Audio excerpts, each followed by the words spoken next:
महादेव कहते हैं, सूर्य को ऐसे जल चढ़ाने से मनुष्य की आयु कम होती है। दोस्तों, एक बार नारद जी भगवान भोलेनाथ के पास आते हैं और उनसे पूछने लगते हैं, हे प्रभु, सूर्य को जल देने का क्या औचित्य है? सूर्य को जल क्यों दिया जाता है? सूर्य को जल देने के क्या फायदे हैं तथा सूर्य को जल देने की सर्वोत्तम विधि कौन सी है? तब भगवान भोलेनाथ नारद जी से कहते हैं, हे देवर्षि, आपने समस्त मानव जाति के कल्याण हेतु उचित प्रश्न किया है। सूर्य देव की उपासना अत्यंत शुभ फलदायी है। प्रत्येक मनुष्य को सूर्य को जल अवश्य देना चाहिए। हे देवर्षि, मैं आपको एक अत्यंत पवित्र कथा सुनाता हूँ, जिससे आपकी दुविधा समाप्त हो जाएगी और आपको आपके सभी प्रश्नों के उत्तर भी मिल जाएंगे। जो भी इस कथा का श्रवण करता है उसे 100 वर्षों तक सूर्य को जल देने का फल प्राप्त होता है। इसीलिए आप इस कथा को ध्यान से पूरा जरूर सुने। तो दोस्तों, भगवान भोलेनाथ ने सूर्य देव की महिमा का वर्णन करने के लिए नारद जी को एक अत्यंत पवित्र कथा सुनाई है। इस कथा में सूर्य को जल देने की सही विधि और अत्यंत शक्तिशाली सूर्य देव के मंत्र के बारे में बताया है। इसीलिए आप सभी इस कथा को ध्यान से पूरा अवश्य सुने। इस कथा को सुनने मात्र से ही आपको सूर्य को जल देने का फल प्राप्त होता है। तो चलिए शुरू करते हैं इस पवित्र कथा को। भगवान शंकर कहते हैं, हे देवर्षि, प्राचीन काल की बात है। मध्य देश में एक अत्यंत प्राचीन शोभायमान नगरी थी। उस नगरी में एक ब्राह्मण मनोहर अपनी पत्नी पद्मावती के साथ निवास करता था। मनोहर शास्त्र ज्ञान में पारंगत था, किंतु उसने अपने ज्ञान का कभी सदुपयोग नहीं किया। उसने उसके ज्ञान का उपयोग केवल धन कमाने के लिए किया। मनोहर ने अपने जीवन में कभी दान धर्म नहीं किया, कभी सूर्यदेव को अर्घ्य नहीं दिया। वह अत्यंत स्वार्थी और दंभी स्वभाव का था। फिर एक दिन वह वन से जा रहा था तो एक विषैले सर्प के काटने के कारण मनोहर की मृत्यु हो गई। मृत्यु के बाद मनोहर को यम के दूत यमलोक लेकर गए। वहां यमराज ने मनोहर के पाप और पुण्य का मूल्यांकन किया और मनोहर को नरक में डाल दिया। मनोहर अनेकों वर्षों तक नरक में सजा भुगतने लगा और फिर उसे प्रायश्चित करने के लिए फिर से मनुष्य जन्म की प्राप्ति हुई। उसका दूसरा जन्म एक गरीब शूद्र के घर पर हुआ। दूसरे जन्म में उसे अत्यंत दुख भोगने पड़े। उसके बड़े होते ही उसके पिता ने उसका विवाह एक युवती से करा दिया और फिर वह उस युवती के साथ वन में ही झोपड़ी में रहने लगा। विवाह के बाद अनेक वर्षों तक उस शूद्र को कोई संतान नहीं हुई। इसीलिए वह और भी अधिक दुखी रहने लगा। लेकिन इतने में ही उसके दुख समाप्त नहीं हुए। कुछ वर्षों के बाद दव योग से उसके शरीर में भयंकर कोर का रोग उत्पन्न हुआ और वह भयंकर कोर के रोग से पीड़ित हो गया। उसके शरीर पर अनगिनत जख्म हुए जिनसे पस निकलता रहता था। वह कोढ़ी शूद्र अब कुछ काम भी नहीं कर सकता था और दिन भर घर पर ही पड़ा रहता। उसकी पत्नी एक पतिव्रता नारी थी। उसने पति को कोढ़ होने के बाद भी उसका साथ नहीं छोड़ा और वह उसकी नित्य सेवा करती रहती थी। वह अपने पति को ही परमेश्वर मानकर उसकी पूजा करती थी, उसके लिए भोजन का प्रबंध करती थी, उसे स्नान कराती थी। वह शूद्र अनेक बार मन ही मन सोचता रहता था कि किस जन्म के पाप के कारण उसे यह कोढ़ रोग हुआ। ऐसा सोचते हुए वह बहुत ही निराश और उदास रहने लगा। फिर एक दिन उसके द्वार पर एक साधु पधारे। उस कोढ़ी शूद्र की पत्नी ने उन साधु महात्मा की बड़ी सेवा की, जिससे प्रसन्न होकर उस साधु ने उस कोढ़ी की पत्नी को वर मांगने के लिए कहा। तो की पत्नी ने कहा, है महात्मा, मेरे लिए मेरे पति ही सर्वस्व है, वही मेरे स्वामी है। आपसे विनती है कि मेरे पति का रोग दूर करें और उन्हें जैसा बना दे। इस पर उस साधु महात्मा ने कहा, हे देवी, यह रोग तुम्हारे पति को उसके पिछले जन्म के कर्मों के कारण प्राप्त हुआ है। यही विधि का विधान है। मैं इसमें हस्तक्षेप नहीं कर सकता। ईश्वर मनुष्य को उसके पाप कर्मों का दंड अवश्य देते हैं, किंतु मैं तुम्हें इसका उपाय बता सकता हूँ। इस रोग से बचने के लिए केवल एक ही उपाय है। तुम अपने पति को लेकर सूर्य देव की शरण में जाओ और सूर्य देव की नित्य उपासना करो। सूर्य देव की कृपा से तुम्हारा पति कोढ़ से मुक्त हो जाएगा और उसे कामदेव के समान रूप प्राप्त होगा। फिर उस साधु महात्मा ने उस स्त्री को सूर्य देव की उपासना की विधि बताई। उस विधि को जानकर उस कोढ़ी की पत्नी ने अपने पति के साथ मिलकर पूरी निष्ठा और श्रद्धा से सूर्य देव की उपासना की और देखते ही देखते कुछ ही दिनों में उसका पति पूरी तरह से ठीक हो गया। वह कोढ़ के रोग से पूरी तरह से मुक्त हो गया और सूर्य देव की कृपा से उसे सुंदर रूप, बलवान शरीर तथा धन संपत्ति की प्राप्ति हुई और वह कोढ़ी शूद्र बहुत धनवान बन गया।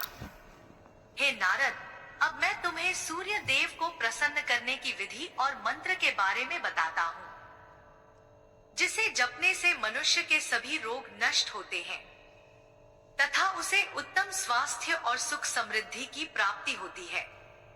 महादेव कहते हैं, हे नारद, रोज सूर्य देव को जल चढ़ाना एक ऐसा नियम है जो मनुष्य के जीवन में बहुत बड़ा बदलाव ला सकता है। सूर्य शक्ति इतनी अलौकिक है कि इसके बिना यह पूरी धरती तहस नहस हो सकती है।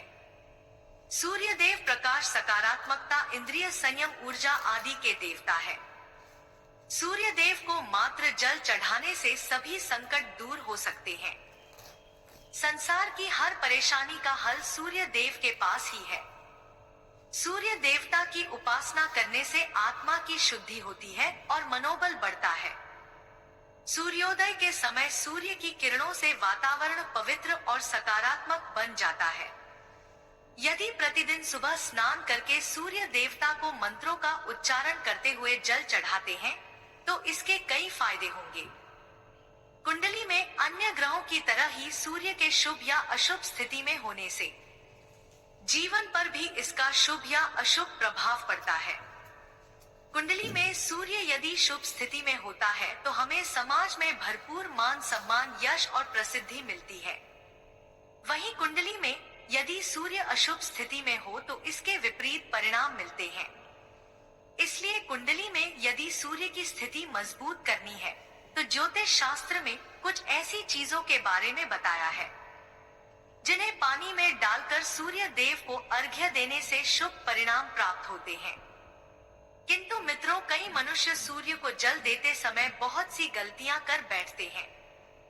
सूर्य को जल देते समय महत्वपूर्ण नियमों का पालन नहीं करते हैं। गलत तरीके से अर्घ देकर सूर्य देव का अपमान नहीं करना चाहिए, अन्यथा मनुष्य को कई कष्टों का सामना करना पड़ सकता है। साथ ही केवल सूर्य को जल देने से फल की प्राप्ति नहीं होती है। सूर्य को जल देते समय विधि का पालन करते हुए सूर्य देव के मंत्र का जाप करना भी आवश्यक है। तभी सूर्य को जल देने का फल मनुष्य को प्राप्त होता है। शास्त्रों के अनुसार सूर्य देव अप्रसन्न होने पर मनुष्य का बुद्धि का नष्ट हो जाता है। उसे चारों ओर से अपमान का सामना करना पड़ता है। ऐसे व्यक्ति की आंखों की रोशनी चली जाती है और उसे खराब भोजन प्राप्त होता है। फल स्वरूप व्यक्ति की विद्या नष्ट हो जाती है। उसकी स्मरण शक्ति कमजोर होती है। पिता पुत्र में अकारण ही वाद विवाद होने लगता है। सूर्य देवता रूठ जाने पर व्यक्ति पर गलत इल्जाम लगते हैं और उसके हाथ से अनजाने में कई अपराध हो जाते हैं। इसीलिए व्यक्ति को अनिष्ट कार्य करके सूर्य देव को रुष्ट नहीं करना चाहिए। सबसे पहले मैं तुम्हें सूर्य को अर्घ्य देने का अर्थ बताता हूँ। सूर्य को अर्घ्य देने से तात्पर्य यह है कि सूर्य देवता को भक्ति भाव से जल अर्पण करना। यह जल दोनों हाथों की ओंजल बनाकर या तांबे के पात्र में शुद्ध जल भरकर उसे सूर्य देवता को समर्पित करें। लेकिन ध्यान रहे कि यदि हाथों की ऊंजल बनाकर सूर्य देवता को अर्घ दे रहे हैं, तो हाथों की तर्जनी और अंगूठे को एक दूसरे से जोड़कर ना रखें, यानी कि एक दूसरे का स्पर्श ना होने दें। दोनों हाथों के अंगूठे को फैला कर रखें। यदि हम तर्जनी और अंगूठे को जोड़कर रखते हैं, तो यह राक्षसी मुद्रा बन जाती है और इस मुद्रा में सूर्य को अर्घ्य देना अशुभ माना जाता है। यदि पात्र में जल भरकर सूर्य देवता को अर्घ्य दे रहे हैं, तो भी उस पात्र को दोनों हाथों के अंगूठे का स्पर्श ना हो, इसका ध्यान रखें। अर्घ देते समय अपने दोनों हाथों को ऊपर उठाकर पात्र को पकड़ें और सिर झुकाकर रखें। सूर्य देवता को अर्घ्य हमेशा सूर्योदय के समय देना चाहिए।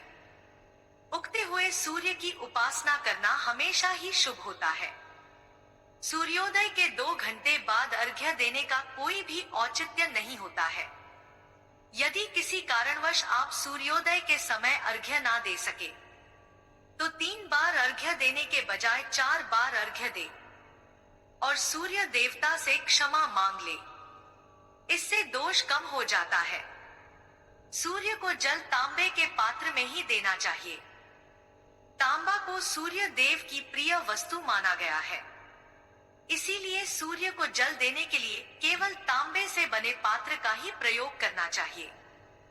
अन्य धातुओं से बने पात्रों में सूर्य को अर्घ्य देने से कोई लाभ प्राप्त नहीं होता है। परमात्मा ने सूर्य को जगत में प्रकाश करने, संचालन करने, अपने तेज से शरीर में ज्योति प्रदान करने तथा जठराग्नि के रूप में आमाशय में अन्न को पचाने का कार्य सौंपा है। इसी कारण से तांबे के पात्र में रखे जल को पीने से व्यक्ति पेट से जुड़े रोगों से भी मुक्त हो जाता है। उस तांबे के पात्र में गंगाजल या पवित्र नदियों का जल भरें। यदि ऐसा संभव नहीं है, तो शुद्ध जल का प्रयोग करें। मात्र जल से कभी भी अर्घ्य नहीं देना चाहिए। जल के पात्र में जल के साथ मुख्य रूप से कोई भी लाल फूल, लाल चंदन और अक्षत जरूर डालें। आप चाहे तो इस जल में थोड़ा सा घी, शहद, दूध या गुड़ इत्यादि भी मिला सकते हैं। सूर्य देव को अर्घ्य देने का सही समय तब होता है जब सूर्य ललिमालय हो, अर्थात जब प्रातः काल में सूर्य लाल रंग का दिखाई दे, तो उस समय अर्घ्य देना सर्वश्रेष्ठ फल देता है। यदि किसी मनुष्य ने सूर्य को अर्घ्य देने का संकल्प लिया है, तो यह संकल्प कभी नहीं तोड़ना चाहिए। जितने दिनों का भी संकल्प लिया हो, उतने दिन सूर्य को अर्घ्य अवश्य देना चाहिए। यदि संकल्प को पूरा नहीं कर सकते, तो ऐसा संकल्प नहीं करना चाहिए। इससे सूर्य देव रुष्ट हो जाते हैं। दोस्तों, भगवान शंकर ने सूर्य देव को जल देने का मंत्र बताया है, जिसका उच्चारण अवश्य ही करना चाहिए। वह मंत्र इस प्रकार है: ओम खकोल्का नमः। इसके अलावा ओम घृण सूर्याय नमः इस मंत्र का भी जाप कर सकते हैं।